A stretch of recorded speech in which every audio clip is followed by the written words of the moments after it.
ഇന്നത്തെ IPL മത്സരത്തിൽ മുംബൈയും കൊൽക്കത്തയുമാണ് നേർക്കുനേർ വന്നത്.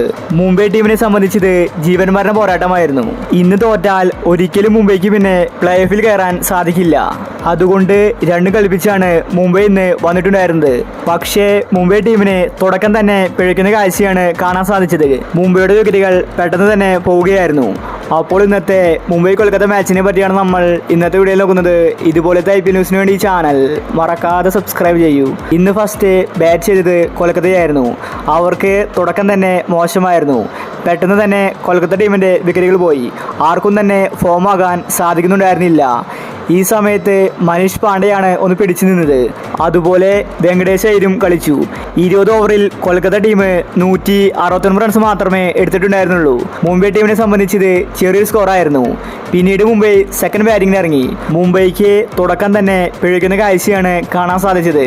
ഇഷാനും രോഹിത് ശർമ്മയും ആദ്യം തന്നെ പുറത്തായി. പിന്നീട് കുറച്ചെങ്കിലും പിടിച്ചു നിന്നത് സൂര്യകുമാറായിരുന്നു. 71 റൺസിൽ 6 വിക്കറ്റാണ് മുംബൈയുടെ പോയിട്ടുണ്ടായിരുന്നത്.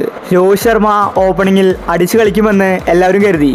എന്നാൽ കൊൽക്കത്ത ബൗളേഴ്സ് മികച്ച പ്രകടനമാണെന്ന് പുറത്തെടുത്തത്. മുംബൈ ടീമിനെ പിടിച്ചു നിൽക്കാൻ സാധിച്ചില്ല. ഹാർദിക് പാണ്ഡ്യ അടക്കം പെട്ടെന്ന് ഔട്ടായപ്പോൾ മുംബൈ ടീം ശരിക്കും ഡൗണായി. പാണ്ഡ്യ എന്ന് 1 റൺസിലാണ് പുറത്തായത്. അതുപോലെ അവരുടെ സൂപ്പർ താരം വധേര 6 റൺസ് എടുത്ത് മടങ്ങി. മുംബൈ ടീമിൽ സാധാരണ കളിക്കാറ് തിലക് വർമ്മയാണ്. ആരൗട്ടായാലും തിലക് വർമ്മ പിടിച്ചു നിൽക്കാറുണ്ട്. എന്നാൽ ഇന്ന് തിലക് 4 റൺസിൽ പുറത്തായി.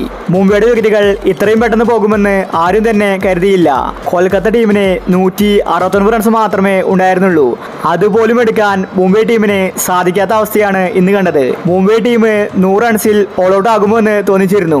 അതുപോലെയാണ് വരുന്ന താരങ്ങളെല്ലാം തന്നെ പെട്ടെന്ന് കൂടാരം കയറി. അപ്പോൾ ഇന്നത്തെ കളിയെ പറ്റി വിലയിരുത്തിയാൽ രണ്ട് ടീമും ഒരുപോലെ കളിച്ചു. അപ്പോൾ ഇതുപോലത്തെ IPL ന്യൂസിന് വേണ്ടി ഈ ചാനൽ മറക്കാതെ സബ്സ്ക്രൈബ് ചെയ്യൂ.